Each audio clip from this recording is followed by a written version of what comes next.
Bonjour, aujourd'hui je vous présente la BMW série 5 Tourer. Touring. Touring. Ah, attention. Touring, s'il te plaît.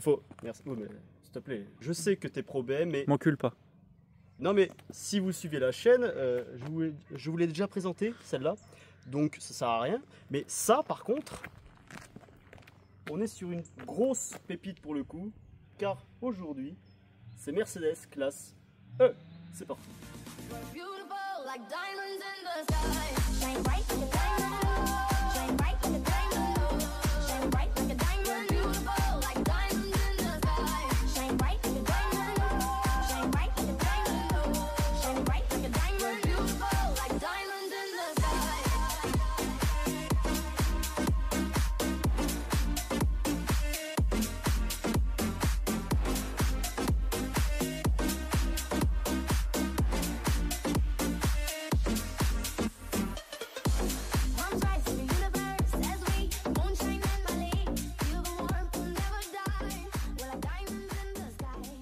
Déjà, il y a toujours moi en caméraman. Ah oui, bonjour. C'est Lucas de nouveau, la vidéo de la 205. Allez la voir, hein, toujours disponible. Faites-lui des vues qu'il se prenne un caméraman parce qu'il commence à me péter les couilles. Je l'embauche souvent. Et il n'est pas payé en plus, c'est ça le pire. Ouais. Encore, je serais payé, je dis pas. Mais... Good vibes et tout. Pas la peine d'être payé. Mais bon, après, j'aimerais bien que tu arrêtes de me niquer tous mes samedis aussi. Et puis quand on te donne un rendez-vous, de venir aussi au rendez-vous. T'as un truc à faire aujourd'hui? Oui, j'avais plein de choses à faire. À part de la mécanique? Faut que j'aille démonter le moteur du Scudo au beau-père parce qu'il voilà, a cassé le moteur. La classe E était lancée en 84. Hein. C'était, on va dire, une alternative à une classe S. C'est une mini classe S tout simplement. En tout cas, c'est un gros bébé parce que si on se met sur le côté, comme ça là, c'est 4,99 m de long. On peut dire 5 mètres. 5 mètres pour un véhicule européen, c'est pas mal. Hein. C'est vraiment beaucoup. Parce qu'on est sur une finition vraiment haut de gamme. Hein. Oui, on est sur une fascination avec le pack AMG. Ouais, ça c'est beau. Le pack AMG, c'est tout ce qui est carrosserie, pare-choc type sportif. Parce que le moteur, rien à voir, on est sur un diesel. Mais on peut voir que, tu vois, c'est subtilement fait. C'est pas dans la brutalité dans les packs AMG de chez Mercedes. C'est pas comme BMW, par exemple. Non, ici, on est vraiment... Alors, on a des arêtes vraiment très prononcées, très pincées, mais on a de la douceur avec. Voilà, on a quand même quelques reliefs dans le renfoncement. Je reprends, les conditions de tournage sont exécrables. Oui, à cause de lui, là. Lui là. Dans sa Et encore en plus, il a failli prendre le sens interdit. Ah, c'est beau, ouais. Ah, beau. Non, mais voilà, comme je vous le disais, on est vraiment dans la douceur chez Mercedes. Voilà, on a très peu de lignes de style, hein. C'est vraiment que de la rondeur. Et c'est ça en fait qui, au final, vieillit très très peu. Parce que cette génération-là, donc la 5e, est apparue en 2016 même. Présentée au salon de Genève en 2015, il me semble, et puis commercialisée en 2016. Mais pour vous dire que ça a 8 ans, 8 ans la gueule que ça déjà, c'est pas mal. Hein. La fameuse calandre Mercedes qu'on connaît tous, donc assez large, assez imposante. Le logo, il fait la taille de ma main carrément, c'est incroyable. Mais en fait, c'est un logo déjà sans relief, c'est une vitre tout simplement, parce qu'on a quand même pas mal de petites caméras et de radars dedans, cachés dedans. Donc, pour ceux qui savent que le logo est lisse, elle a le front assist. Voilà, elle a toutes les options. Mais tu vois, là, on reste pas encore sur, à l'époque, une calandre fermée, full plastique comme aujourd'hui. Là, tu vois, on a du relief, on a vraiment des matériaux qui sont plutôt assez nobles. On reste sur du plastique, mais c'est bien traité, noir laqué, petite baguette. Bon, double étage par rapport à une classe C, c'est un étage. Là, on a 2 baguettes, parce que c'est 2 fois plus luxueux. C'est pour surtout les différencier, je pense. Ouais, c'est un peu pour les différencier, mais c'est pour ça, là, tout à l'heure, j'ai confondu une classe C et une classe E. C'est la même gueule, mais littéralement. Sauf que, voilà, quand je pour ceux voilà, qui ont l'œil fin, donc... Regarde. Sur la classe C, il y a une seule barre là au milieu. Je vous mets une photo. Voilà. Tac, maintenant. Ok, vous l'avez bien vu. Et voilà. 2 barres. Terminé.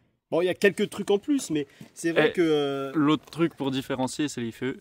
Les feux sont très très beaux. Franchement. Puis en plus, tu vois, avec ce... Elle a un regard un peu énervé, parce que moi, j'aime bien la découpe, surtout de cette époque-là, des Mercedes. Bon, alors, question danger...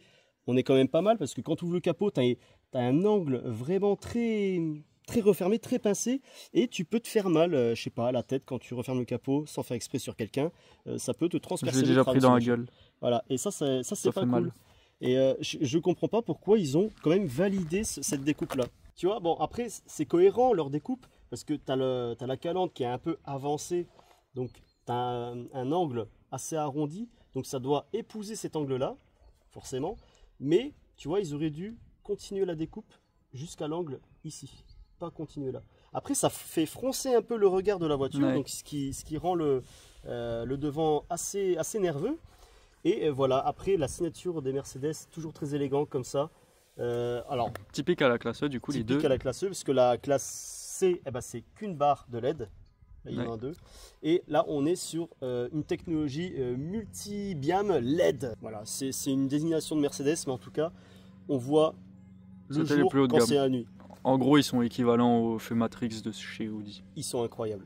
Et pourtant, Audi sont forts au niveau des feux. Puis le traitement est bien fait, fond noir, tu vois, ça donne un côté regard assez dark. J'aime bien parce que dans ce gris un peu pailleté, métallisé, eh ben, on voit toutes les formes, les lignes de la voiture. Le gris est sympa. Le gris est sympa. Le capot est quand même assez grand. Hein, Ouais, le capot est assez grand. Il fallait quand même rentrer le V8 hein, dans le il existe 63. aussi en V8 de 612 chevaux. Pour le Donc, en fait, c'est 63. l'équivalent d'une RS6 hein, en AMG. C'est ça. Et puis, bon, le capot, tu vois, il est plutôt assez simple. On reste encore dans l'ADN Mercedes de faire un design assez galé. Tu vois, on a une arête, mais pas ultra pincée. C'est quand même assez subtil, mais assez pour différencier les zones d'ombre et les zones d'éclairage.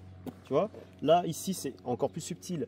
On a une ligne centrale qui rejoint le blason Mercedes. La ligne au milieu, c'est très on la voit subtil, bien sur le pare-choc, mais alors sur le capot, elle s'efface. Mais tu vois, c'est un coup de crayon, comme si tu faisais les premiers croquis d'une voiture et tu faisais une ligne entre les deux pour différencier les deux côtés. Quand je vois le profil, c'est là tout est l'intérêt de cette routière, surtout dans sa finition break. C'est un bateau, tu peux tout mettre dedans. On verra le coffre. J'ai beaucoup aimé depuis les débuts les profils des Mercedes parce que c'est très élégant tout simplement. Regardez par exemple au contour chromé, enfin là pas chromé, on est sur un pack noir, donc revêtu de noir, mais tu vois ce joint, tu vois il n'y a pas de cassure de style et elle est légèrement courbée, donc ça lui donne un peu un effet yacht, c'est très élégant ça. Et aussi cette voûte pour le contour supérieur qui aussi descend très doucement, tu vois il n'y a pas de tac tac, pas comme chez BM. Les BM voilà. C'est vraiment tu descends d'un coup. C'est ça. Mais là tu vois encore une fois l'élégance. Et là surtout un peu comme une Audi. Tu vois les Audi RS6, A4, c'est à peu près le même style de voûte. Donc ça j'adore. Alors c'est pas mon break préféré de chez Mercedes. En termes d'élégance du break, c'est la CLS Shooting Brake. Pour moi c'est le break le plus beau du monde, tout simplement. Et celui-là, voilà, on est plus dans le côté utilitaire. Pourquoi? Parce qu'on a un toit qui n'est pas si fuyant que ça. On n'est vraiment pas sur un break de chasse au niveau du style. Donc on est sur un toit qui est quand même assez relevé pour accueillir des choses assez volumineuses à l'intérieur. Pour pas qu'on soit coincé avec la hauteur du haillon. Ça j'adore, ça fait très allemand en général. Mais ça, cette ligne de style. Bah ça c'est typique allemand. Hein. Ça c'est typique allemand. Mais en plus celle-là, tu vois, qui fait tout le long. C'est pas en parallèle avec le contour, tu vois. C'est comme si le designer fait comme ça. Tu vois, le geste du bras. Ça c'est incroyable. Et tu vois, ça s'arrête à peu près au niveau du bloc optique, ça fait quasiment toute la longueur. Hein.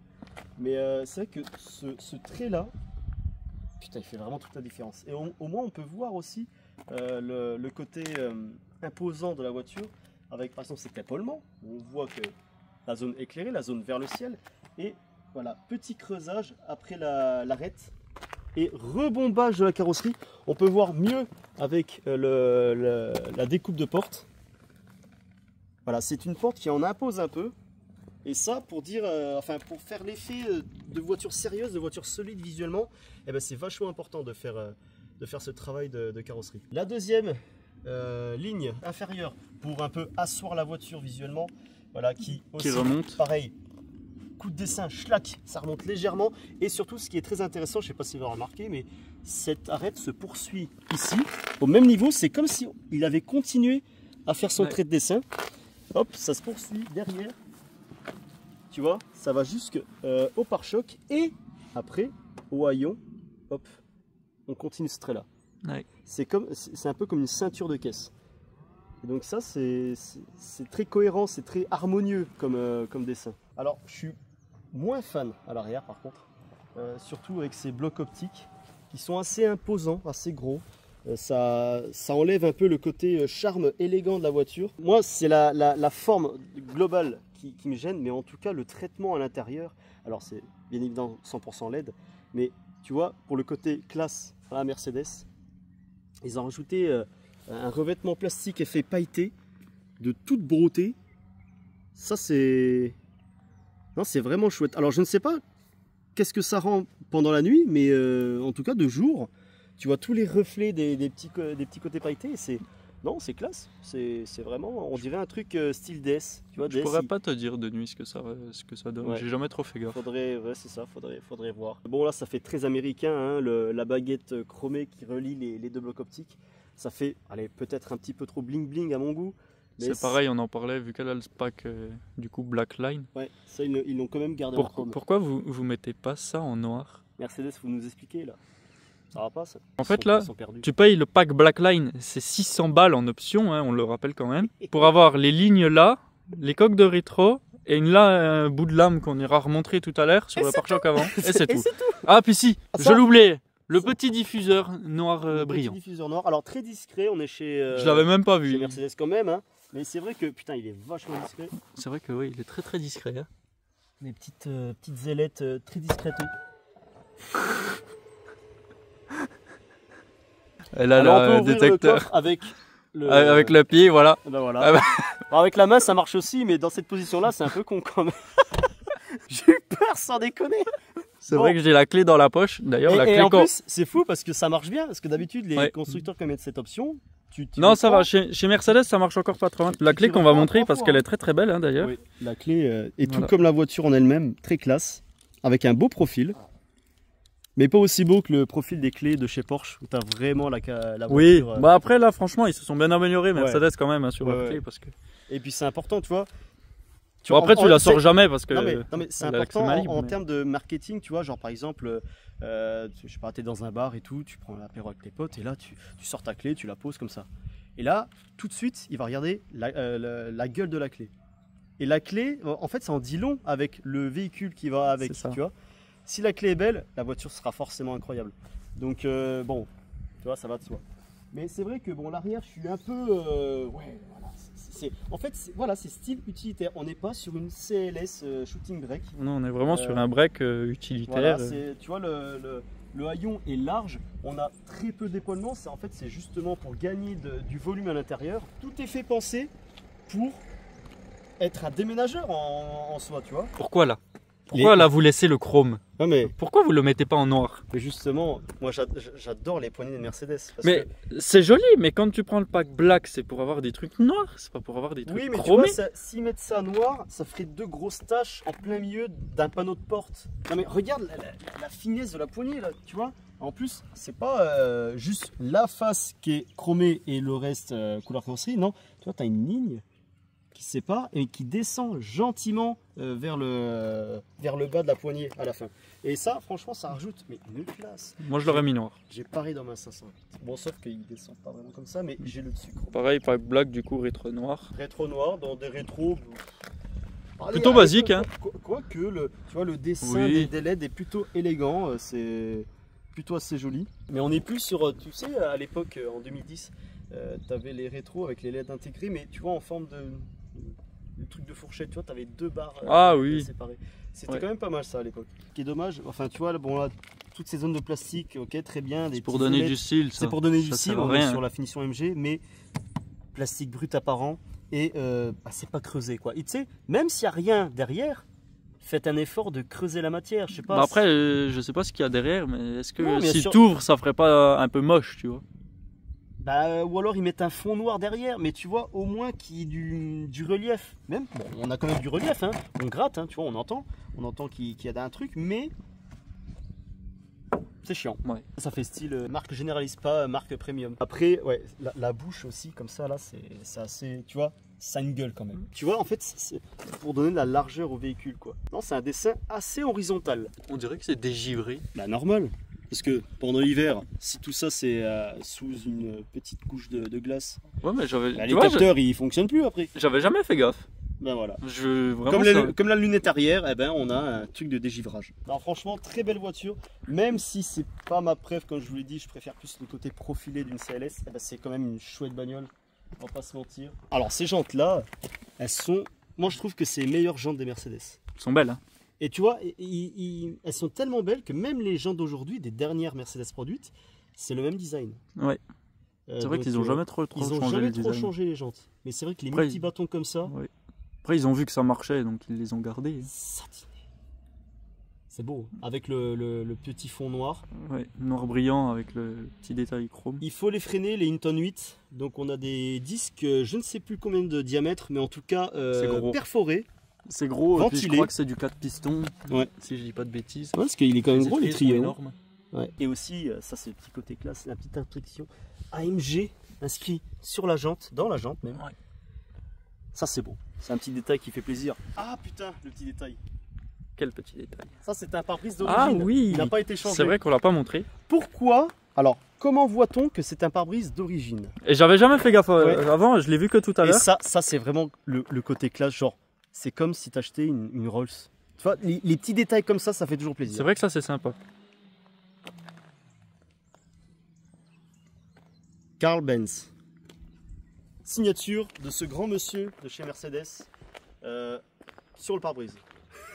C'est incroyable. C'est beau. Et je pense que dans la dans la version AMG, on a des ailes un peu plus ressorties. Non, je crois pas. Même pas. Sur le pack AMG, non. Sur la version AMG, oui, je pense. Parce que tu vois, c'est quand même assez droit. Hein. Bah, jusque par exemple au contour chromé. Ah oui, jusque là, ouais, tu as tu un as petit 20 cm. Tu as 10-15 cm d'épaulement, quoi. C'est pas énorme dans le monde automobile. Oui, après, je pense que la version AMG, ouais, peut-être un peu plus large. Peut-être. Après, là, vu qu'on est sur plus ressorti à l'avant, par exemple. Vu qu'on est sur un pack AMG, là, on voit plus les reflets du soleil à l'avant. Ouais. Ça l'assoit visuellement la voiture, ça l'assoit. Tu vois qu'elle fait statutaire, elle en impose et elle dit c'est moi la reine de la route. C'est ça que veut démontrer le style Mercedes. Bon, on va passer à l'intérieur. On va passer à l'intérieur. Hein. Allez, let's go. Les amis, bienvenue à l'intérieur d'une Mercedes.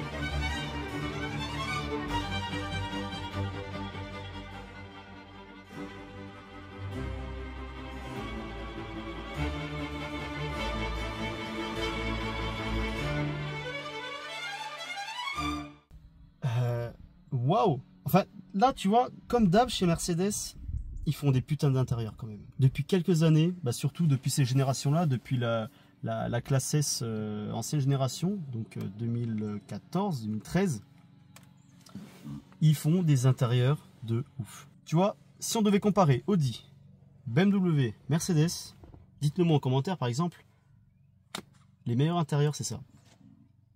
C'est vrai que l'intérieur est beau, ouais. C'est d'une classe. En plus, la config, c'est la config que je veux. Tu vois, par exemple, boiserie. Bois noir. Le bois noir comme ça, c'est magnifique. Mais tu vois, même le dessin global du tableau de bord, le dessin global est élégant, à l'image de l'extérieur de la Mercedes, à l'image de la marque même. Tu vois, on a ça, tu vois, cette plaque de bois avec ce dessin en forme de vague, mais tout d'une élégance. Et puis aussi, ce que j'aime beaucoup, c'est la liaison entre le tableau de bord et la porte. Tu vois, c'est comme si ça faisait qu'un bloc. La liaison est parfaite. Donc bien évidemment, on a toutes les options. On est suréquipé. On a les enceintes Audio Broadmaster. C'est chauffant. Voilà. Réglage électrique en mémoire. Regarde, mets le détail sur ces enceintes-là. C'est beau quand même. Ça, c'est joli. C'est vraiment joli. Si on devait détailler un peu plus les contreportes, voilà. Alors bien évidemment, on est sur du plastique moussé au-dessus, surpiqué, avec voilà cette dalle de bois magnifique qui remonte légèrement en forme de vague. C'est incroyable. Aussi, ça c'est souvent chez les Mercedes. parce que dans d'autres constructeurs, eh ben, le réglage des sièges se fait carrément sur le siège. Là, c'est à la portière, c'est un peu plus facile d'accès. Mais tu vois le détail des boutons, même juste pour le contrôle des sièges. Et puis, mais putain, tout est fait en cuir. Là, tu as vraiment la qualité à l'allemande. Là, bon, là, bien évidemment, on a du cuir avec un grain, allez, gros, mais pas aussi gros que BMW. Donc ça va, ça reste assez joli visuellement. La poignée, voilà, également gainée de cuir. Aussi la poignée pour sortir d'une beauté sans nom. Bien évidemment, aluminium. Et puis, regardez-moi le détail aussi des lèvres-vitres. Tu vois, c'est tout con, hein. Ça paraît rien. Hein. Mais tu as vu le travail qu'ils ont fait, même rien que sur des boutons de lèvres-vitres. C'est beau. Hein. En fait, chaque détail est travaillé, réfléchi pour que ça soit beau. Par exemple, regarde, même la petite tirette pour la centralisation, elle est travaillée. Parce que tu t'en bats les couilles, tu regardes pas ça. Mais là, on est chez Mercedes, dans une classe E, et on fait gaffe à tous les détails. Alors, tu as les fameuses petites aérations rondes chez Mercedes, qu'on connaît très très bien. Alors ça, c'est les anciens designs des aérations. Maintenant, les nouveaux designs sont incroyables. Mais voilà, bon, ça reste simple. On a 3 barres horizontales. C'est simple, mais très joli. Voilà, simple, mais très joli. Tu vois, bien incrusté dans cette plaque de bois. Et je pense que c'est du vrai bois. Je pense pas qu'il... Ah, je pense, ouais. Vu la plastique. texture comme ça. Et même la texture, tu vois, les nervures du bois, tu sens, ça gratte. Parce que sinon, ça gratterait pas si c'était en plastique. Ouais, je pense. Tu sens vraiment que c'est du bois. Et aussi, ce que j'aime bien, ça fait vraiment à la Rolls-Royce, c'est les petits boutons. Alors, ceux-là ne se tirent pas comme les Rolls, mais tu vois, le soin du détail sur ces boutons. Fermer. Et tu vois, le bruit ne fait pas tâche. C'est subtil. C'est vraiment subtil. Aussi, un truc à la Rolls, c'est l'horloge. Ça, c'est quand même classe. Ça, tu trouves pas ça dans les BM ou les Audi. Hein. Parce qu'en fait, voilà, comme j'ai dit, on a 3 philosophies dans les marques allemandes, dans leur image. Audi, c'est technologie. BM, c'est la sportivité. Et Mercedes, c'est le luxe, la classe. Je pense que vous êtes d'accord avec moi. Dans les anciens intérieurs Mercedes, on a toujours cette plaque posée sur la console centrale en forme de, je sais pas, en forme de cacahuète, tu vois, un peu relevée comme ça. Alors c'est beau, c'est imposant, c'est assez statutaire. Tu sais que tu es dans une vraie grosse bagnole. Après, bon, le revêtement 100% noir laqué. Alors c'est bien beau au départ, hein, mais ça se raye très vite, ça vieillit très mal. On peut pas y faire grand chose. Et puis même c'est pas très réparable quoi. Ou il faut changer la pièce. Si, il faut polisher. Ou polisher. Ça se polish. Hein. Ouais, parce que voilà, tant que c'est pas des rayures profondes, on peut rattraper avec du polish. Là comme c'est. Là ça va. C'est déjà pas trop mal. Oh, putain, je sais pas si on va réussir à voir. Ah, il fait tous les efforts possibles pour vous filmer ça. Ouais, j'essaye, mais je suis pas caméraman. Allez, encore une fois, je peux vous donner des centaines de détails de finition de la voiture. Regarde par exemple ces boutons. Ces boutons qui sont chromés, qui sont dentelés pour avoir une sensation au toucher. Et puis, comment dire, l'assemblage des boutons, tu vois, normalement, quand tu as des boutons qui n'ont pas de séparation en plastique, ben, ça vieillit très mal parce que à force de toucher, le bouton peut rester comme ça, cette position-là. Tu vois, là, tout est bien aligné. Et pourtant, la voiture est de 2017. L'assemblage, c'est du sérieux. Voilà, aussi avec des petits contours chromés. Tu vois, on fait gaffe aux détails. On a tu vois, la cinématique aussi d'ouverture. Ça aussi, c'est travaillé. Ouais. On a aussi un grand rangement quand même, avec porte-gobelets qui sont du coup cachés. Ça, c'est bien. Parce que les porte-gobelets, ça fait vraiment tâche dans une voiture quand ça a l'air libre. Là, tout est caché, tout est propre. Attends, j'ai vu un petit bouton. Je sais pas à quoi ça sert. Ah ok, ça c'est pour enlever tout simplement. Ok. Voilà. Si vous voulez gagner de la place sans avoir les porte-gobelets, vous pouvez enlever cette matière. C'est en regardant à la caméra, j'ai vu le petit bouton, je me suis dit à quoi il sert. Vraiment. La caméra te dévoile tout. Voilà, donc hop, voilà, tout est subtil. Nous avons aussi tout ce qui est pour réglage de l'écran, voilà, avec ce pavé tactile. Et oui, c'est un pavé tactile. Le bouton volume aussi, super bien travaillé. Ça, c'est vraiment très, très subtil. Les modes de conduite. Voilà, tiens, tu vois, chaque détail, comme je vous l'ai dit, chaque détail est bossé. Le bouton, d'une finesse, d'une doigté assez haut de gamme. Molette, ouais. Tu vois, ça va pas rester entre les mains. Ça va pas casser. Alors le volant, moi j'aime bien le volant. De toute façon, Mercedes, ils ont toujours fait des beaux volants. Donc on est sur un volant de génération 2015-2020. Très joli, perforé, voilà, sur les deux branches, au niveau des deux branches. Full cuir, bien évidemment. Et puis, tu vois, encore une fois, cette plaque d'aluminium. Ça aussi, c'est la classe. Comme sur la troisième branche. C'est vraiment beau. Alors, petit pavé tactile pour, je sais pas, switcher, on va dire. Pour modifier l'écran. Voilà, pour modifier l'écran. Et puis voilà, quelques boutons. Bon, rien de plus classique. Le bel accoudoir. Le bel accoudoir est très moussé. Ouais, franchement, il est bien. Ouais, assez confortable. Petit bouton pour ouvrir et on a quand même pas mal de place, même si c'est pas ultra profond. Attends, regarde, je vais voir si la qualité est encore au rendez-vous quelques années plus tard. Je vais appuyer et on va voir si ça va s'ouvrir les deux en même temps à la même vitesse. S'il n'y a pas ça, c'est une mauvaise voiture. C'est une bonne voiture.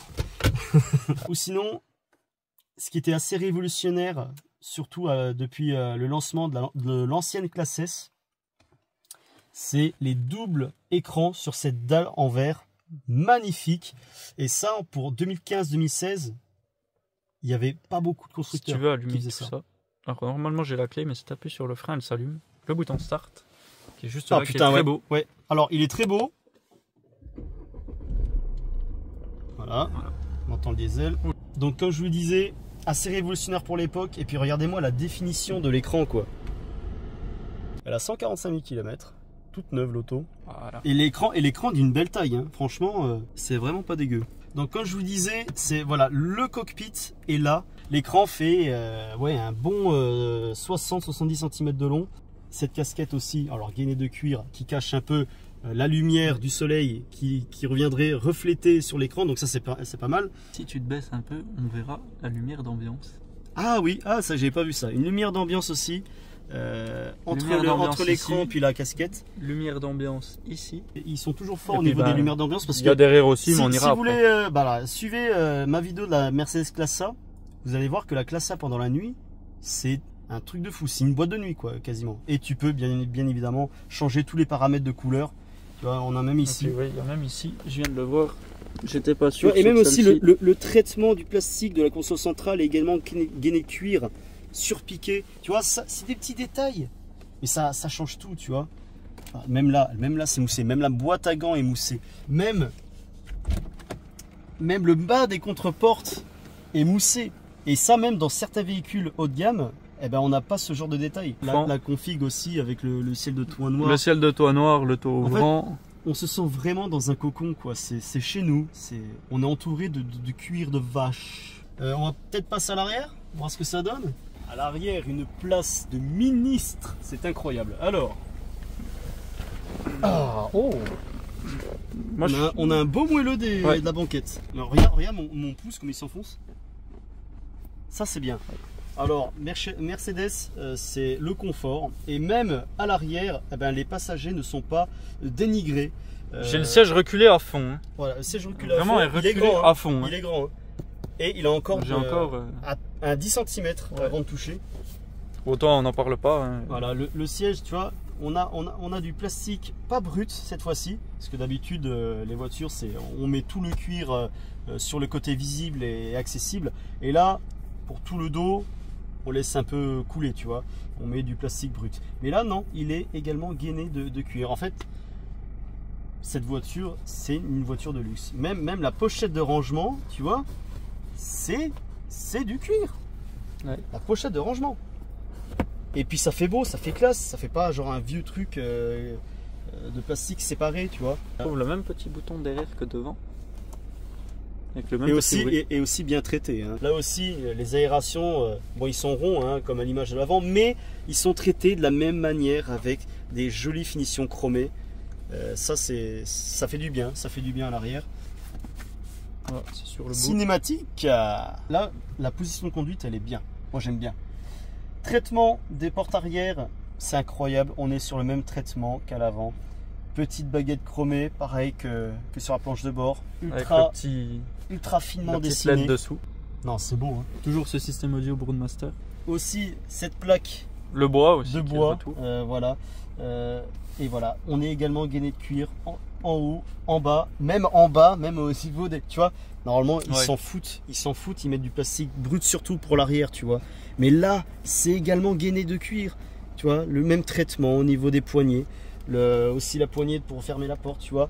Tu n'es pas puni quand tu montes à l'arrière. Et tu as petite zone de toit panoramique. C'est un toit ouvrant, panoramique. C'est un panoramique ouvrant. Ça fait les deux, ça fait tout. On dirait pas que c'est de la LED, on dirait que c'est du halogène. Je ne sais pas. Ouais, là, si, je pense quand même que c'est de la LED. Ça fait un peu effet jaune. En tout cas, l'intérieur de... Ouais, j'ai montré, c'est joli. C'est beau, hein. On va passer au coffre. Petit rideau là, pour le coffre, on va le montrer tout de suite avant d'aller le chercher, je sais pas où. Voilà, le petit rideau de séparation. Ah mais je vous l'ai dit, hein, c'est un déménageur le truc, hein. C'est un déménageur. C'est un break. C'est un break. Qui est fait pour être utilisé en break. Voilà, c'est pas un faux break. Ah, voilà. Faut faire doucement. Donc haillon électrique forcément, et nous avons quand même rideau électrique aussi. Voilà. Ah oui, ça aussi c'est électrique, oui, ça remonte, oui, pour l'accessibilité c'est vraiment bien. Donc le volume du coffre se présente comme ça, plutôt dans la bonne moyenne de la catégorie. Et ce qui est vraiment pas mal, surtout dans une utilité break, c'est que le seuil de chargement et le vrai qu'il est très bas, hein. Il est bas, il est vraiment à plat. Et l'accessibilité, le dessin du seuil d'ouverture est fait pour prendre des choses assez volumineuses. Le bouton pour rabattre les sièges. Mais tu vois, même ça, ils l'ont traité d'une manière du coup, chromée. de l'autre côté. Hein. Chaque détail n'est pas laissé au hasard. Ça, c'est... Alors, petit rangement dessous aussi. Tu vois, le seuil de coffre.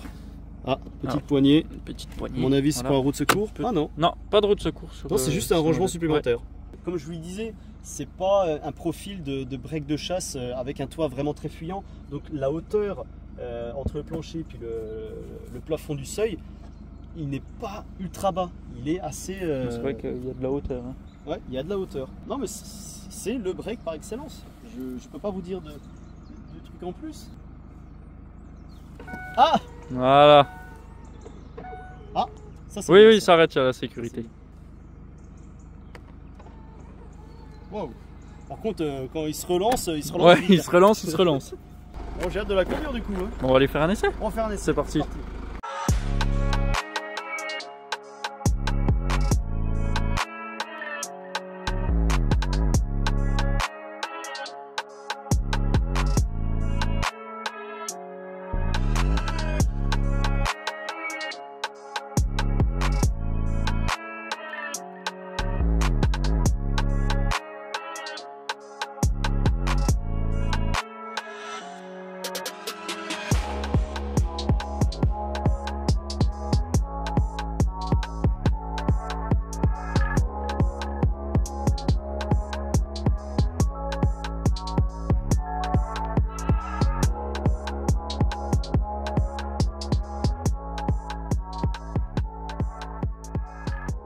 Je suis con de ne pas montrer ça. Hein. Mais le côté englobant des sièges. Du coup, on retrouve cette couture là sur les sièges arrière. Voilà. Donc, est-ce que c'est pas pour faire un rappel avec le... Je pense que c'est pour faire un rappel. Mais là, c'est plus cohérent parce que tu vois, tu as un angle assez étroit. Ils font pas dans un dentelle au niveau des surpiqûres. T'en as là, t'en as encore deux là. Tu vois, tout est d'une classe. Le dessin des sièges est incroyable. Pédalier en alu. Parce qu'il faut pas déconner. Tac, on est super bien maintenu. C'est pas en douceur les côtés latéraux. Non, c'est vraiment direct. C'est comme si tu étais dans un siège limite baquet. Ils sont bien. Hein. Ouais, tu bouges plus. Ah oui, l'affichage tête haute directement intégré dans le pare-brise. Je sais pas si... Ah oui, c'est bon. Voilà, vous le voyez. Voilà, au niveau du mur. C'est plutôt bien foutu. Donc, bien évidemment, chez Mercedes, c'est pas ici. Le sélecteur de vitesse, c'est derrière le volant, comme des commodos. Et là, on est en mode confort. On est en mode confort. Et n'oubliez pas, on est sur un diesel. Donc, du coup... 194 chevaux pour celui-ci. C'est une 194. Donc alors, mode de conduite qu'on peut gérer directement ici. C'est super chouette l'affichage tête haute, mais je pense qu'on peut régler la position. Mais pour moi, là, il est un peu trop haut. Pas sûr. Ah ouais? Pas sûr qu'on puisse régler la position de l'affichage tête haute. Parce que là, tu vois, j'ai tout le temps ce petit point blanc dans mon champ de vision. Ça pourrait me gêner un petit peu. Alors, on est sur un 2 litres, on n'est pas sur un V6, donc on n'a pas la volupté non plus de ces moteurs-là. Mais bon, il a l'air plutôt agréable pour un diesel. Mais c'est vrai que là, tu vois, on est sur une route avec un peu de revêtement dégueulasse. Et le confort acoustique, il est vachement bien traité, quoi. Donc là, confort des suspensions dans un Dodane.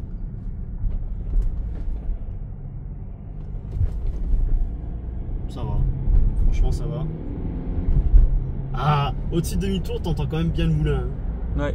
La boîte de vitesse est d'une souplesse, d'une volupté. Ils ont fait une chouette boîte automatique. En sachant que là, on est en mode éco. Hein. Ah oui, mode éco.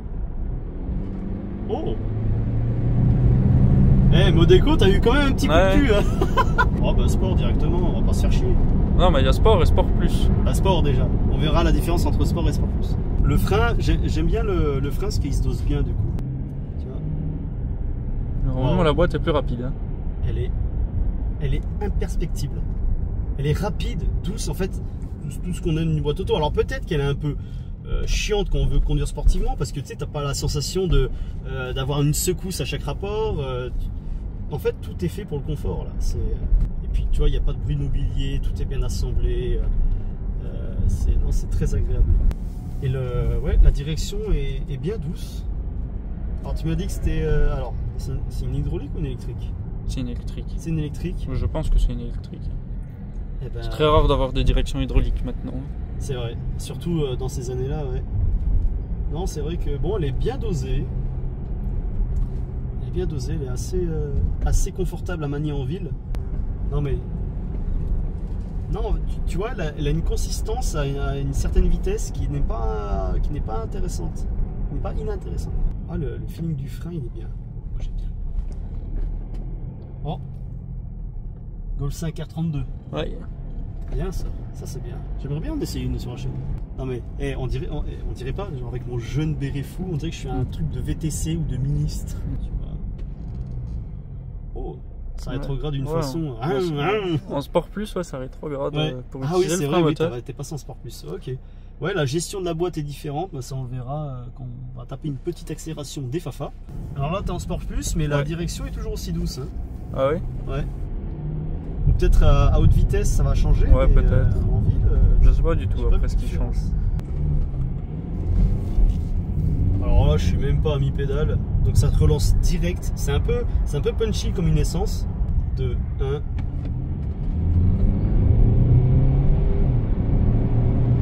Ah, il y a un petit à-coup de la boîte quand même. Hein. Ouais, bah après on lui met pied de tôle aussi dans la boîte. Hein, donc, mais tu vois, c'est pas ultra percutant le passage de rapport. Ça reste assez fluide. Ouais, même, franchement, on est bien. Ouais, même en accélérant à fond, c'est assez confortable. Mais je pense, les 194. Voilà, autant pour moi. Et bon, ils sont bien là, je trouve. Ouais. Ils sont bien là. Pour dire que c'est une voiture qui fait 1 tonne 8, 1 tonne 9 limite. Oh, la Volvo. Incroyable. Ah ouais, ça c'est une version sport. Non, pas Polestar. Si, Polestar, les versions sport. Hein. C'est ça. Le déploiement du pare-soleil n'est pas électrique. Non, ça, n'abusons pas. Ouais, on va pas quand même se faire gratter par une camionnette. Hein. Ah non. Ouais, donc tu vois, le passage des rapports se fait plus haut. Ouais. Plus haut dans les tours. On va repasser en confort, non? Bah ouais, écoute. On va faire un peu de ville. Là. Un peu de ville, un peu de confort. Tu vois là, j'appuie et tu vois, il rétrograde pas, il se passe rien. C'est tout en douceur. La boîte, là, tu la sens vraiment pas, elle est vraiment douce. Hein. Ouais. Après, tu vois, j'avais peur avec cette casquette là, qui, tu vois, ça paraît avoir un tableau de bord assez imposant et qui obstrue un peu le champ de vision, mais en fait non. Quand je suis assez bien remonté sur mon siège, ça me dérange pas énormément la casquette. Ça va, tu vois, il y a pire. Ouais. Hein. Petit clignotant qui est très discret. Ouais, aussi le cliquetis du machin, ouais, on entend pas beaucoup. On va fermer le toit. Tu veux fermer le toit? Ouais. Ah, c'est ici, ça se passe. Voilà. Il y a plus de bruit. Je suis à 45, 46. On entend rien. Ouais. Tu vois, je comprends pourquoi les VTC et les taxis adorent ce genre de bagnole. Oh, la Volvo, incroyable. Elle repart bien en mode confort. Ouais, elle repart bien. Hein. Ça, j'étais un peu surpris là-dessus. Et puis 9 rapports, hein, la boîte automatique. Ouais, 9. Dans le monde automobile, ce nombre de rapports-là, c'est relativement rare. Hein. D'habitude, c'est 7-8 rapports. Et là 9, en fait 9 c'est tout pour le confort de l'autoroute. Parce que t'es à 130, t'es quoi, à 1500 tours? Mais là tu vois, là franchement c'est vraiment un essai que j'adore. Parce que tu me connais, je pense, j'adore les routières. Ouais, t'aimes bien les routières. J'aime bien les routières. C'est comme, comme la BM, hein, t'avais bien aimé. Oh putain, la BM, j'avais surkiffé. Oh, c'est bateau quand même. Mais on sent on est sur un break. Hein. Ouais, c'est un suspension break. Pneumatique à l'arrière. Pneumatique, attention. Ouais, à l'arrière seulement. Ok, d'accord. À l'avant, c'est tout simplement... Ouais, c'est typique au break de chez Mercedes. Ok, bon, très bien. La forme du volant, l'épaisseur de la branche, il est bien. Moi j'aime bien parce qu'il est bien épais le volant. Il est bien épais, c'est ça. Moi, je suis pas du tout dérangé par la position des mains, le confort. Non, tu le prends bien en main. Hein. C'est ouais. Non, il est confortable au toucher le volant. Allez, je vais essayer de taper une 130. Voilà, c'est bon, on y arrive. Et voilà. 9e rapport, 1500 tours. Incroyable. À 130 km/h. Donc pour vous dire, le confort acoustique sur l'autoroute, le moteur on l'entend pas du coup. Les bruits de vent, ils sont très bien contrôlés à cette vitesse-là. Les bruits de roulement, pareil. Elle est faite pour ça. Là, je peux t'enchaîner 1000 bornes facile. Hein. Avec voilà, le confort des sièges, la position de conduite qui est bien étudiée. C'est une pure routière. Petite latence pour des reprises. Après, on est en mode confort. Peut-être qu'en mode sport, ça ira mieux. En sport, ouais, elle arrache plus. Hein. Ouais, on va essayer la reprise de la boîte en mode de sport. Après, tu vois, là ils font pas les faux culs. Mercedes, ils mettent pas un faux bruit de voiture de sport dans les enceintes. Ouais, non. On reste quand même, faut pas oublier qu'on reste quand même dans un diesel. Donc Mercedes l'ont très bien compris et ne vont pas faire pigeonner les clients en disant putain, elle fait un beau bruit. Oh, ça tangue. Oh, le sous-virage. Là, on est en petite montée. Mais je pense que dans ce type de véhicule, faut pas moins de 190 chevaux. Ouais, non. Ça, c'est vraiment la motorisation bien. Ouais. Ni pas assez, ni trop. Non, là, c'est bien. Là, c'est vraiment la motorisation qui lui va bien. Voilà, je suis en 2. Passe à seconde. 3, 2, 1. Pas rétrograde. Après, t'es en 2. Hein. Ouais. Ça marche bien quand même. Hein. Ouais, non, mais ça marche. Hein. Ça marche. Donc là, on va faire une reprise. Là, t'es en sport. Oui, c'est un peu plus réactif. Ouais, voilà. Ouais, moins que le sport plus, mais... Ouais. Non, mais non, ça se débrouille. Vraiment, en pleine poussée, le diesel n'est pas si désagréable que ça à entendre. Alors, normalement, en mode éco, là, vu qu'on va être en descente, elle devrait faire comme les poids lourds. Se mettre en... Voilà, elle se met au point mort. Ah, se met au point mort. Ah oui. Voilà. Ok. Ah oui, il n'y a pas le frein moteur qui se met en place. Là, on laisse la voiture couler. Donc finalement, on doit toucher au frein parce que la voiture est au point mort. Alors, dès que tu te mets sur les freins, par contre, elle réengage la vitesse. Ah oui, c'est vrai. Ah oui, j'ai appuyé sur le frein, ça réengage. Ah, c'est intéressant ça. Oh, les sièges, j'en reviens toujours pas. On est bien. On est vraiment bien, quoi. Vraiment calé. Puis tu vois, là à droite, t'as le renfort latéral qui est tellement haut qu'en fait tu reposes au même temps. C'est comme un accoudoir. Parce que ce qui est dommage, surtout chez Mercedes, c'est que l'accoudoir ne peut pas se régler. Il est fixe. Ouais. Donc pour la position de conduite, on peut pas tout faire non plus. Waouh. Ah, quand tu changes de voie directe là, genre comme ça là, genre soudainement, je sais pas, tu vas éviter un chevreuil. Ouais. Ouais, faut. Non, c'est vraiment pas dans sa philosophie la sportivité. Alors attention, hein, c'est pas non plus un confort à la 2 chevaux où tu vomis parce que ça tangue trop. Hein. Non. C'est quand même bien calibré, c'est quand même bien posé sur ses 4 roues. Mais il faut pas s'amuser dans l'école de montagne, quoi. Petite montée. La voiture reste en 3. Ah, elle a passé à la 2. Et tu vois, le rétrogradage, on l'a quasiment pas senti. Tu regardes pas. Là, on mise tout sur le couple. On a demi-tour. Non, ça va, elle bronche pas. Là, à droite. Attention, rayon de braquage. Voilà, là, rayon de braquage. Oh putain, ça braque bien. Ah, je t'ai dit, elle braque bien pour le... Oui. Ça va, elle fait pas trop patiner la boîte encore. Non. La marche arrière. Tu vois, la définition, elle est pas si dégueu que ça pour l'époque. Caméra de devant. C'est assez précis. Et là aussi devant. Mal, hein. Mais tu vois, aussi, ce qui est intelligent par rapport à PSA, c'est que ils ont une caméra 360, mais en fait c'est en fonction où tu recules la voiture. Ouais. Par exemple, tu n'as pas les caméras n'ont pas détecté l'environnement avant que tu recules, donc il va te grillager le truc. Ouais. Et c'est en fonction tu recules et là il va afficher l'image. Là ça affiche directement l'image. Ouais, là ça met toute l'image. Donc tu vois c'est bien, c'est pas mal quand tu veux manœuvrer dans des courts endroits. C'était chouette, non? C'était un beau petit essai. En tout cas, merci à toi. Merci aussi à ton père parce que c'est sa voiture. Oui. De me délivrer cette magnifique classe E full équipée, s'il vous plaît. Voilà, j'ai adoré. Je pense pas que c'est une comment dire ça. C'est pas étonnant quoi. Oui, non, c'est pas étonnant. C'est pas étonnant que j'aime bien ça. Bon, en tout cas, partagez la vidéo, commentez-la, abonnez-vous à sa chaîne Instagram. Et quant à moi, je vous dis à la prochaine pour une nouvelle. C'est ciao.